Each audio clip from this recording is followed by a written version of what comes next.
Ka-TBSA, bago tayo magpatuloy ay iaanunsyo ko muna ang nakahula ng ating nakaraang episode. Congratulations dahil panalo ka ng 300 pesos GCash. Sa ating mga viewers, baka ikaw na ang susunod na manalo. Kailangan mo lang mag-subscribe at hulaan ang one-word title o isang salitang pamagat ng ating video ngayong araw.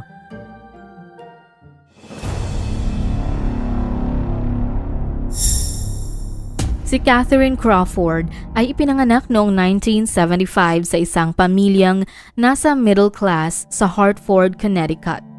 Bata pa lang siya, kitang-kita na ang kanyang talino at dedikasyon sa mga bagay.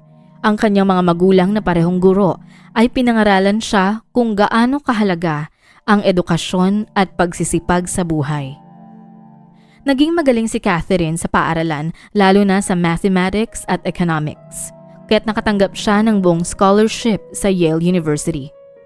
Samantala, si Rudolph Blackwell, ipinanganak noong 1970, ay galing sa isang mayamang pamilya na yumaman dahil sa mga pamumuhunan at koneksyon sa politika.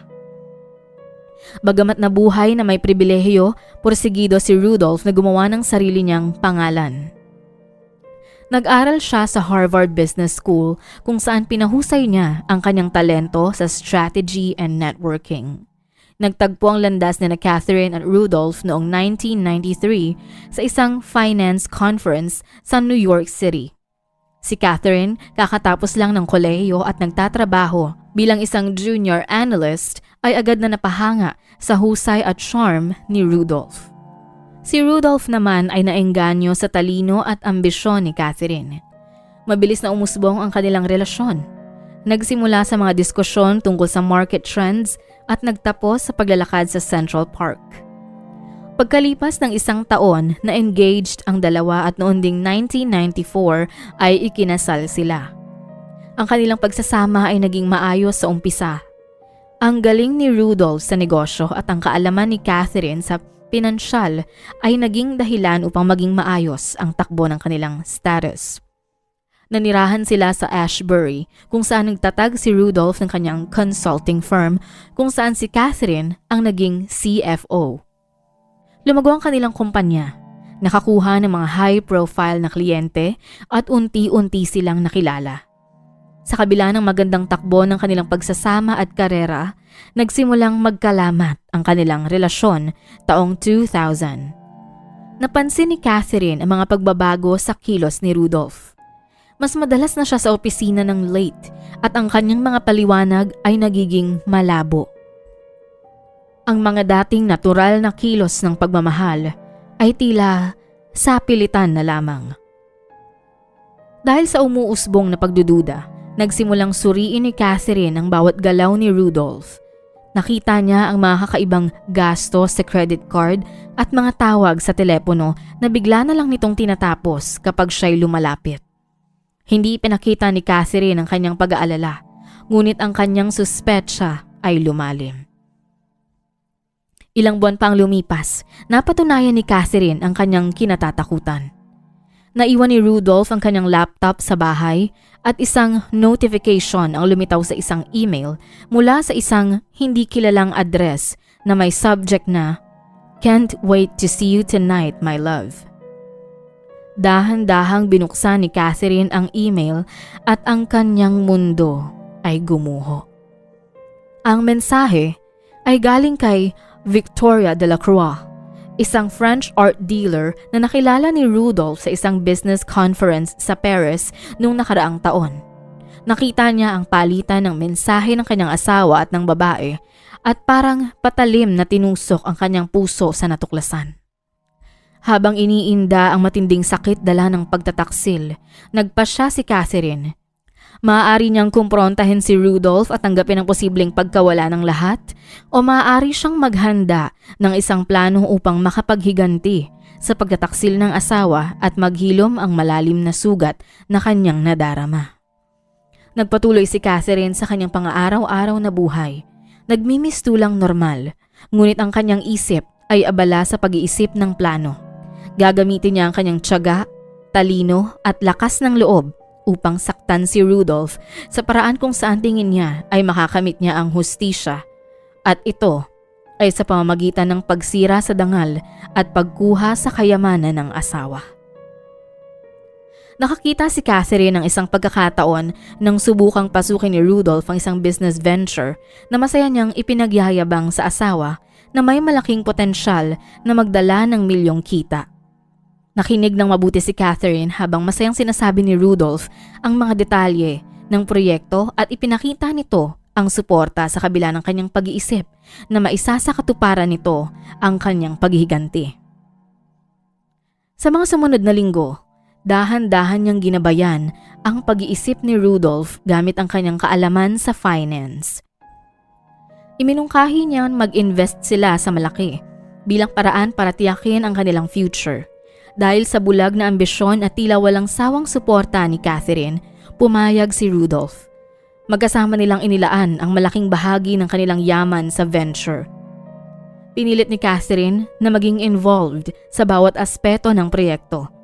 Ipinapakita niya na gusto nitong suportahan ng buo ang bisyon ni Rudolph. Sa likod ng mga ngiti at suporta, sinimulan ni Catherine ang kanyang plano. Maingat niyang binuo ang isang network ng mga shell companies at offshore accounts. Nakatago sa mga lehitimong transaction. Habang kumikita na ang kumpanya, dahan-dahan siyang kumukuha ng maliit na halaga na hindi napapansin. Upang mas maitago ang kanyang mga galaw, pinalalim ni Catherine ang kanyang relasyon sa mga key players sa financial world. Sumali siya sa mga conference, professional organizations at nakilala bilang isang matalinong negosyante. Ang mga koneksyong ito ay magiging mahalaga sa hinaharap. Magbibigay sa kanya ng impormasyon at mga potensyal na kakampi. Sa mga panahong ito, nanatiling kalmado si Catherine. Ipinagpatuloy niya ang papel bilang supportive na asawa kahit na tahimik niyang sinisira ang lahat ng mahalaga kay Rudolph. May mga pagkakataong nararamdaman niya ang bigat ng kanyang panluloko, ngunit ang lahat ng ito ay natatabunan sa tuwing naaalala niya ang pagtataksil ni Rudolph. Habang lumilipas ang mga taon, lumaki ang lihim na yaman ni Catherine na nakatago sa iba't ibang bank accounts. Hindi naman ito napansin ni Rudolph dahil buo ang kanyang tiwala sa asawa at wala sa kanyang hinagap ang ginagawa nito. Bukod dito, isa rin sa pinagkakaabalahan niya ng lubusan ay ang patuloy na pakikipagkita ng palihim sa kanyang kalaguyo. Ang lahat ng ito ay alam ni Catherine.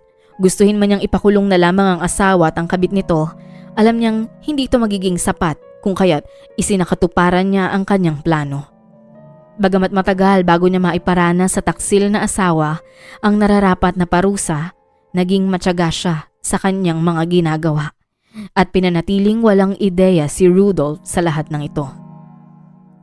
Sumapit ang isang dekada. Lumago ang kumpanya mula sa isang promising startup hanggang sa maging isang malaking brand. Si Rudolph Blackwell ay naging tanyag na tao sa kanyang industriya. Si Catherine naman ay palaging nasa tabi niya sa mga events at conferences na dinadaluhan ni Rudolph.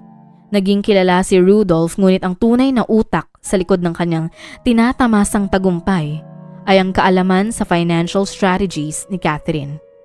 Habang lumalawak ang kumpanya, dumami ang mga pagkakataon para sa kanya na mag-divert ng pondo. Ang mga kita ay dumadaan sa mga intermediary companies bago tuluyang mapunta sa kanyang mga lihim na account. Ginamit ni Catherine ang international banking laws at cryptocurrency upang lalo pang itago ang money trail. Si Rudolph, abala sa kasikatan at sa kanyang patuloy na relasyon kay Victoria, ay walang kamalay-malay sa mga plano ni Catherine. Nagpakalunod siya sa papuri ng publiko. Tinatanggap ang mga parangal at nagbibigay ng mga keynote speech sa mga prestiyosong events. Lalo pang lumaki ang ego ni Rudolph kasabay ng tagumpay ng kumpanya. Dahilan upang lalo siyang maging bulag sa mga galaw ni Catherine. Ginamit ni Catherine ang kayabangan ni Rudolph upang himukin siya na mag-expand. Bawat bagong venture ay nagbibigay ng pagkakataon kay Catherine upang mag-divert ng pondo. Sinigurado niyang nananatiling kumikita ang kumpanya at patuloy na lumalago dahil alam niyang mahalaga ito upang mapanatili ang kanyang cover. Gumawa siya ng isang bagong pagkakakilanlan bilang Evelyn Sinclair. Kumpleto sa mga dokumento para sa pamamahala ng kanyang mga yaman at para sa plano niyang pag-alis kapag natapos ang kanyang buong plano. Nagsimula siyang unti-unting lumayo sa kumpanya at sa kanilang social life na mag-asawa. Nagdahilan siya na nais niyang mag-focus sa kanyang mga philanthropic works at personal projects. Si Rudolph sa kanyang pagiging makasarili ay halos hindi napansin ang pagbabagong ito. Habang nalalapit na ang huling hakbang ng plano ni Catherine, nararamdaman niya ang halong pananabik at kaba. Sa loob ng 13 taon, maingat niyang binuo ang kanyang paghihiganti at malapit na itong magbunga. Ang imperyo na tinulungan niyang itayo ay malapit nang bumagsak at siya ay nananatiling matatag na nakatayo sa dulo habang nasa kanya ang lahat ng yaman na naipon sa loob ng matagal na panahon. Sa kabila ng maingat na pagpaplano at maayos na pagpapatupad ng plano ni Catherine, may ilang pagkakataon sa mga nagdaang taon na muntik nang mabunyag ang kanyang panloloko. Ang mga ganitong sandali ay nagsilbing paalala kung gaano kasalimuot at delikado ang kanyang ginagawa. Kaya't kinailangan niyang patuloy na mag-adjust at paghusayan ang kanyang mga pamamaraan. Isa sa mga pinakanakakatakot na pangyayari ay noong 2006 nang sumailalim ang kanilang kumpanya sa isang regular na audit ng isang external firm. Nakita ang ilang irregularity sa financial records ng kumpanya. Naramdaman ni Catherine ang kaba dahil alam niyang maaaring madiskubre ang kanyang lihim at hindi pwedeng mangyari yon kung kaya't nag-isip siya ng paraan. Ayon sa ulat, nagkunwari siyang natabig ang baso ng kape at nabuhos ito sa laptop dahilan upang maantala ang audit.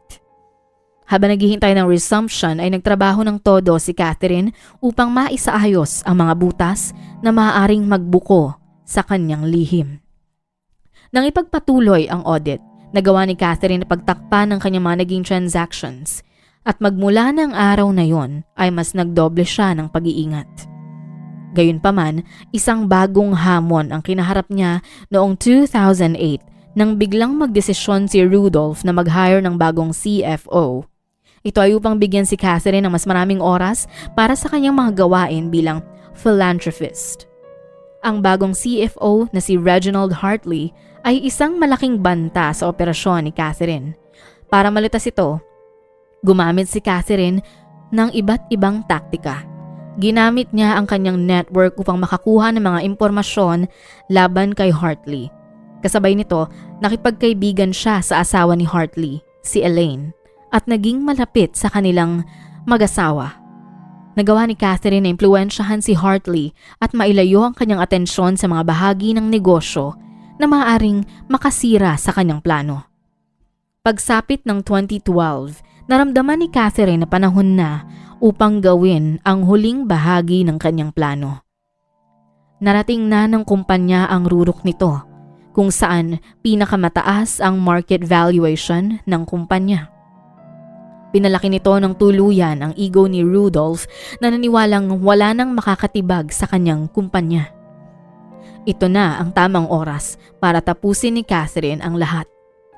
Sa mga nakaraang buwan, dahan-dahan niyang inililipat ang kanyang nakatagong mga ari-arian sa kanyang alter ego sa pangalang Evelyn Sinclair. Nakabili na siya ng isang pribadong villa sa France sa pangalan ni Evelyn kung saan niya balak magsimula ng bagong buhay. Habang naghahanda sa kanyang pag-alis, nag-iwan si Catherine ng ilang issue upang magduda ang mga investors at stakeholders sa future ng kumpanya. Ginamit niya ang kanyang mga koneksyon upang magpalaganap ng mga haka-haka tungkol sa posibleng regulatory issues at market saturation. Sa bahay, unti-unting nilalayo ni Catherine ang sarili mula kay Rudolph. Sinasabing stress at personal space ang dahilan. Kinabukasan noong September 15, 2012, nagising si Rudolph na wala na siyang katabi sa kama. Madalas na magang gumising si Catherine, ngunit kakaiba ang umagang yon. Walang amoy ng nilulutong almusal. Walang tunog ng shower, walang yabag ng mga paa, kundi nakakabinging katahimikan. Tinawag ni Rudolph si Catherine ngunit wala itong narinig na tugon. Unti-unti siyang kinabahan. Tiningnan niya ang aparador ni Catherine at napansin niya na may ilang damit na nawawala. Pati na rin ang paborito nitong maleta. Pagdating sa kusina, natagpuan niya ang isang liham na nakasandal sa coffee maker. Nakasaad dito ang mga katagang, "Rudolph, ako'y aalis at hindi na muling magbabalik. Matagal ko nang alam na nagtataksil ka sa akin, kaya't wag mo na akong hanapin. Catherine." Sa nabasang ito, nanlumo si Rudolph at agad na tinawagan ang telepono ng asawa, ngunit napupunta lang ang kanyang tawag sa voicemail. Dahilan upang lumalim ang kanyang pag-aalala. Nakaramdam si Rudolph ng guilt at pagsisisi. Pagsapit ng gabi ay nagtungo si Rudolph sa pulisya upang i-report ang pagkawala ni Catherine, bagamat hindi nito ipinakita sa pulisya ang liham ng asawa at sinabi lang na hindi na niya ito nakita mula ng umaga.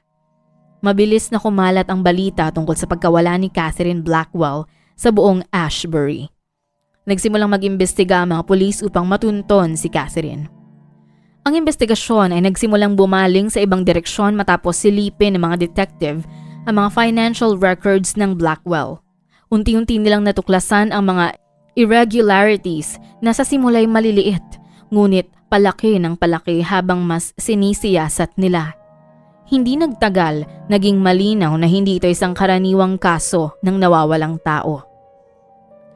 Habang lumilipas ang mga araw at walang nakikitang bakas ni Catherine, nagbago ang focus ng investigasyon. Mula sa paghahanap sa isang nawawalang babae, naging isang malalim na investigasyon ukol sa posibleng krimen ng money laundering. At sa gitna ng lahat ng ito, si Rudolph Blackwell ang humarap sa napakaraming tanong na hindi niya masagot at mga akusasyon na hindi niya mapabulaanan. Habang tumitindi ang investigasyon, unti-unting bumagsak ang mundo ni Rudolph. Ang mga irregularidad sa pinansyal na natuklasan ng mga pulis ay nagbunsod ng malawakang pag-audit sa kumpanya. Natuklasan ang ilang taong panlilinlang at pandarambong na nagresulta sa milyon-milyong dolyar na nawawala at hindi maipaliwanag kung nasaan. Sa simula ay tinuturo ng lahat si Catherine bilang utak ng scheme. Ang kanyang posisyon bilang CFO at ang kanyang misteryosong pagkawala ay tila nangangahulugan ng pagiging guilty at pagtatago. Gayunpaman, habang patuloy ang pagsisiyasat, nahanap ng mga investigador ang mga ebidensyang nag-uugnay kay Rudolph. Mga lagda sa mga pangunahing dokumento, mga otorisasyon para sa mga kahina-hinalang transfer, at mga email at transaction sa pangalan ni Rudolph. Mariin naman niyang itinanggi ang pagkakasangkot at iginiit na niloko siya ng kanyang asawa. Ngunit hindi ito pinaniwalaan dahil na rin sa mga patong-patong na ebidensya. Nais ipakita ni Rudolph ang liham na iniwan ng kanyang asawa, ngunit kapag ginawa niya ito ay mabubuko ng lahat ang kanyang lihim na relasyon na tuluyang sisira sa kanyang reputasyon. Naging maugong ang iskandalo at bumagsak ang presyo ng stock ng kumpanya. Nagsialisan ang mga investors at isa-isa nang nagsimulang mag-terminate ng kontrata ang mga kliyente. Ang sitwasyon ay labis na nagpahirap sa kalusugan ni Rudolph. Nagsimula siyang magkaroon ng anxiety attacks at insomnia. Ang kanyang dating maayos at kagalang-galang na postura ay unti-unting nawala. Ang mga kaibigan at kasamahan ay nagsimulang dumistansya sa kanya. Tila nalugmok si Rudolph at nawala ng pag-asang makabangon, lalo na nang talikuran ito ng kanyang kalaguyo matapos mabalitaang wala na ang lahat sa kanya. Taong 2013, natagpuan si Rudolph na walang malay sa kanyang study matapos makaranas ng heart attack. Sa kabila ng pagsisikap ng mga paramedic, idineklara si Rudolph Blackwell na dead on arrival ng Ashbury General Hospital. Ang opisyal na sanhi ng kanyang pagkamatay ay acute myocardial infarction na dulot ng matinding stress. Maraming espekulasyon ang kumalat nang mabalitaan ang nangyari sa kanya. Ang ilan ay nakisimpatya kay Rudolph at naniwala sa kanyang kwento ukol sa kanyang asawang si Catherine. Ang ilan naman ay nag-isip na lamang na hindi nakayanan ni Rudolph ang depression bunga ng pagkakabuko sa kanyang krimen.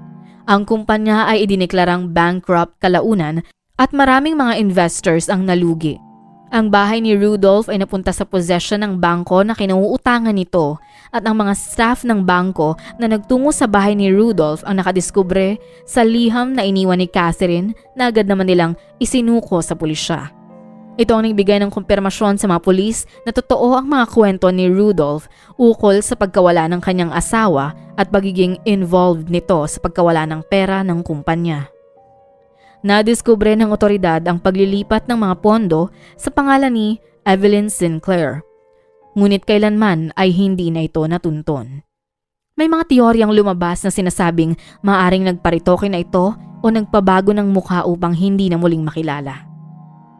May posibilidad na hindi na muling makita pa si Catherine, ngunit ang kwento ng kanyang paghihiganti ay mananatiling aral sa marami na walang mabuting maidudulot ang pagtataksil. Kung ikaw ay umabot na sa bahaging ito ng video, maraming salamat sa iyo.